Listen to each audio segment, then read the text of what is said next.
ஃப்ரெண்ட்வுட்ஸ் நேயர்களுக்கு வணக்கம்.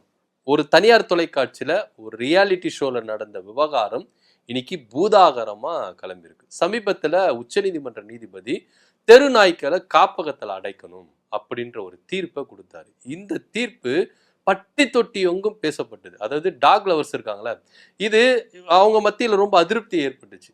ஒரு விலங்க வாயில்லாத ஜீவனை நீங்க எப்படி இது மாதிரி கொடுமைப்படுத்தலாம் அப்படின்னு நிறைய பேர் என்ன பண்ணாங்க, போராட்டங்களை எழுப்புனாங்க. இது குறித்து நிறைய விவாதங்கள்லாம் நடைபெற்றுச்சு. ஒரு ரியாலிட்டி ஷோல இந்த விவாதம் நடைபெறும் வரும்போது நிறைய எடிட்டிங் கட் பண்ணி சேர்த்துருக்கிறாங்க, பேசாததெல்லாம் வெளியிட்டு இருக்கிறாங்க அப்படின்னு சொல்லிட்டு நிறைய விமர்சனங்கள், சர்ச்சைகள் இருந்துச்சு. குறிப்பா படவா கோபி போன்றவர்கள்லாம் அந்த தனியார் தொலைக்காட்சி மேல தன்னுடைய வருத்தங்களை தெரிவித்தாங்க. அம்மு அவங்க போன்றவங்களாம் எல்லாமே என்ன பண்ணாங்க, வருத்தங்களை தெரிவித்தாங்க. எதுக்கு இந்த மாதிரி ஒரு கான்ட்ரவர்சியா பேசணும், நாங்க பேச வேண்டிய அந்த கருத்தை நாங்க பேசல, ஆனா அதை கான்ட்ரவர்சியா திருச்சி பேசி இருக்கிறாங்க, அதை எடிட் பண்ணி போட்டிருக்கிறாங்க அப்படின்னு சொல்லிட்டு நிறைய விமர்சனங்கள் முன்வைக்கப்பட்டது. குறிப்பா தொகுப்பாளினி அம்முவுக்கும் ரோகிணிக்கும் வார்த்தைகள் போர் பயங்கரமா என்ன பண்ணிருக்கு, முற்றி மோதி இருக்கு. ஏன்னா அம்மு என்ன பண்றாங்கன்னா, இந்த விலங்குகளை பாதுகாக்கணும் அப்படின்னு சொல்றாங்க. ஆனா ரோகிணி என்ன சொல்றாங்கன்னா, மனிதர்களை கொஞ்சம் அளவுக்கு நினைங்க அப்படின்னு சொல்லிட்டு. ஏன்னா சமீபத்து காலமா தெருநாய்க்கள் எந்த அளவுக்கு குழந்தைகளை கடித்து வெறித்தனமா கடிச்சிருக்கு, இதனால நிறைய குழந்தைகள் இறந்திருக்கு.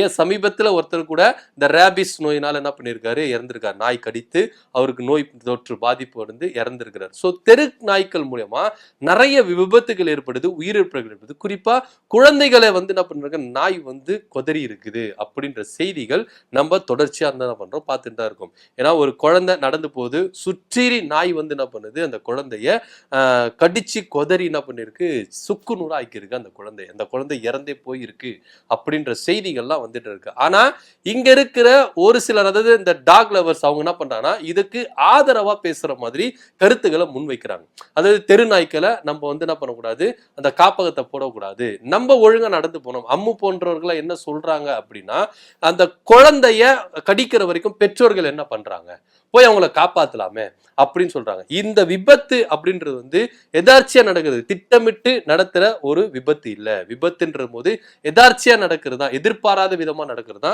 அந்த விபத்து. யாருமே வேணும்ட்டே நீங்க போய் ரோட்ல விளையாடு, நாய் உன்னை கடிக்கிட்டோம் அப்படின்லாம் யாருமே சொல்றதில்ல. அந்த குழந்தைகள் ரோட்ல போகும் பொழுதோ இல்ல விளையாடும் பொழுதோ நாய்களுக்கு ஒரு விதமான அந்த வெறித்தனம் என்ன பண்ணுது, கடிக்குது.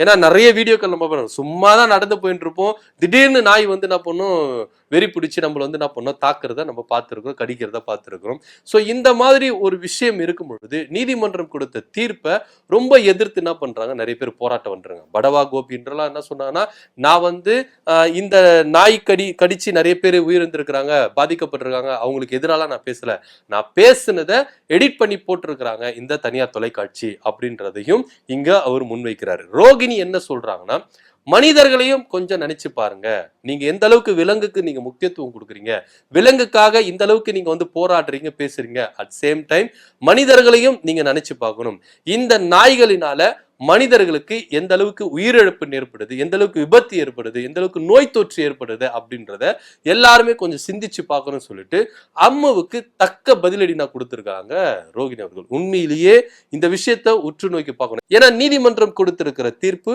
வீட்டு வளர்ப்பு நாய்களுக்கு அல்ல. இப்பெல்லாம் ஒரு சில வீட்டு வளர்ப்பு நாய்கள்லாம் வாக்கிங் வரும்போது மற்றவர்களை கடிக்கிறதெல்லாம் நம்ம பார்க்கிறோம். ஏன்னா கொஞ்ச நாளைக்கெல்லாம் முன்னாடி பாத்தீங்கன்னா ஒரு சில ஓனர்ஸ் எல்லாம் என்ன பண்ணாங்கன்னா, தொழிலாளர் மேல நாய்க்கடிகளெல்லாம் வைத்து அந்த வயதானவர்கள் மேல நாய்க ஏவி விட்டு கடிக்க வச்சாங்க.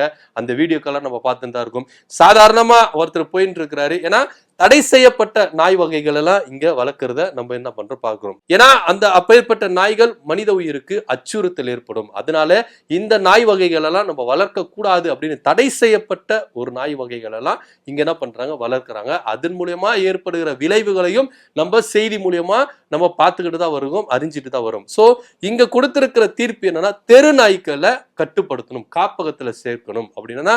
இப்ப இதுவே அம்மு என்ன பண்றாங்க, நாய்க்கு ஆதரவா பேசுறாங்க. அதுல இருந்து தப்பு இது இல்லை, ஏன்னா அவங்க டாக் லவர்ஸ், அதனால என்ன பண்றாங்க, விலங்குக்கு ஆதரவா பேசுறாங்க. ஆனா மற்றவர்களுக்கு ஏற்பட்ட அந்த வலியும் வேதனையும் அம்மு குடும்பத்துக்கு ஏற்பட்டால் இதே அம்மு இதே ஸ்டாண்டில் பேசுவாங்களா அப்படின்ற ஒற்றை புள்ளியில தான் நம்ம இங்க நோக்கி பார்க்கணும். ஏன்னா இதே அம்முவுக்கு ரோட்ல தெருவில் நடந்து போறாங்க, ஒரு நாய் மூலியமா உங்களுக்கு விபத்து ஏற்படுது, கடி வாங்குறாங்க அப்படின்னா இதே அம்மு இதே ஸ்டாண்ட்ல பேசுவாங்களா அப்படின்னு. ஏன்னா இங்க எல்லா நாய்களை பற்றியும் பேசவில்லை, வீட்டு வளர்ப்பு நாய்களை பற்றி யாரும் குறை சொல்ல. சோ தெருக்கள்ல சுற்றி திரிகிற ஒரு சில நாய்களினால அச்சுறுத்தல் இருக்குது. ஏன்னா குழந்தைகளா இருக்கட்டும், பெரியவர்களா இருக்கட்டும், யாராவது அப்படி நடந்து போனா அந்த நாய்களால அச்சுறுத்தல் இருக்குது. அதனால அப்பேற்பட்ட நாய்களை கண்டுபிடிச்சு காப்பகத்துல ஏற்படுத்தணும். இதுதான் நீதிமன்ற தீர்ப்பா இருக்குது. ஆனா இதை யாருமே சரியா புரிஞ்சுக்காம விலங்குகளை கொடுமைப்படுத்துறாங்க, விலங்குகளை அச்சுறுத்தப்படுத்துறாங்க. மனிதர்களாங்க நம்ம தான் என்ன பண்ணணும், இதை பார்த்து நடந்துக்கணும் அப்படின்னு சொல்றாங்க.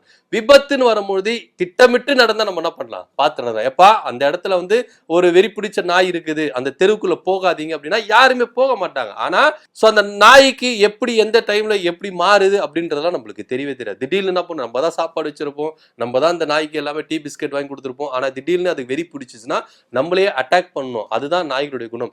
இதுதான் அப்படின்னு ஸ்டாண்டர்ட்ல அது மாதிரி நிறைய விஷயங்கள் நம்மளுக்கு நடந்திருக்கு. அதை முன் வச்சுதான் நீதிமன்றம் என்ன பண்ணிருக்காங்க, தீர்ப்பு கொடுத்திருக்காங்க. ஆனா இந்த தீர்ப்பை யாருமே சரியா புரிஞ்சுக்காம வேற விதமா பேசிட்டு வராங்க. ஆனா இங்க நாய்களுக்கு நாங்க எதிரிகள் இல்ல, மனிதர்களையும் கொஞ்சம் நினைச்சு பாருங்க அப்படின்னு சொல்லிட்டு தான் ரோகிணி போன்றவர்கள் என்ன பண்றாங்க, கருத்து தெரிவிச்சுட்டு இருக்காங்க. ஆனா இங்க அம்மு போன்றவர்கள் என்ன பண்றாங்க, நாய்களுக்கு முக்கியத்துவம் கொடுங்க, நம்ம தான் பார்த்து நடந்துக்கணும், அந்த குழந்தைய கடிக்கிற வர வரைக்கும் பெற்றோர்கள் என்ன பண்ணாங்க, போய் காப்பாத்தி இருக்கலாமே அப்படின்னு சொல்றாங்க. இப்போ சமீபமா கொஞ்ச நாளுக்கு முன்னாடி கூட ஒரு நாய் கடிச்சிருக்கு, அதை தடுக்க போன பெற்றோர்களையும் அந்த நாய்க்கு என்ன பண்ணுது, கடிக்க வருது. சோ இந்த மாதிரி சூழ்நிலை நம்ம பார்த்துட்டு இருக்கோம். அது மாத்திரம் இல்ல, அதே நிகழ்ச்சியில ஒருத்தர் என்ன சொல்றாரு, நான் ஸ்கூலுக்கு போயிட்டு இருந்தேன், குழந்தைய கூட்டிட்டு போயிருந்தேன், ஒரு நாய் குறுக்க வந்தது, அந்த நாயை நான் ஏத்தக்கூடாதுன்னு சொல்லிட்டு பிரேக் அடிச்சேன், ஆனா நிலை தடுமாறி ஆக்சிடென்ட் ஆகி என் குழந்தை என் கண் முன்னாடி இறந்து போச்சு அப்படின்னு அவர் என்ன பண்றாரு, ஃபீல் பண்ணி சொல்றாரு. ஆனா அது ஆப்போசிட்ல இருக்கிறவங்க என்ன பேசுறாங்க, அந்த டாக் லவர்ஸ் என்ன பேசுறாங்கன்னா, குழந்தையினால நானும் நான் என்ன பண்ணிருக்கேன், ஆக்சிடென்ட் ஆயிருக்கேன் அப்படின்னு சொல்லிட்டு அதுக்கு ஈக்குவலா என்ன பண்றாங்க, பேசுறாங்க. இதனால கண்டனங்கள் பயங்கரமா எழுந்திருக்கு. ஏன்னா ஒரு உயிரே போயிருக்கு, ஒரு தகப்பன் முன்னாடி ஒரு குழந்தை இறந்திருக்கு நாயினால. அதை இவரு ஃபீல் பண்ணி சொல்லும் பொழுது அதை டாமினேட் பண்ற மாதிரி இந்த சைட்ல இருக்கிறவங்க சொல்றாங்க. நீங்க டாக் லவர்ஸா இருங்க, அதுல எந்த வித மாற்று கருத்தும் இல்லை. ஏன்னா உங்களுக்கு அது பிடிச்சிருக்கு. ஆனா அட் சேம் டைம் மனிதர்களையும் மனிதத்தையும் நீங்க கொஞ்சம் நினைச்சு பாருங்க. தெரு நாய்க்களால மனிதர்களுக்கு வர இழப்புகள், விபத்துகள், அதையும் கொஞ்சம் கருத்தில் கொண்டு பேசுங்க அப்படின்னு தான் எல்லாருமே கேட்டுக்கிறாங்க.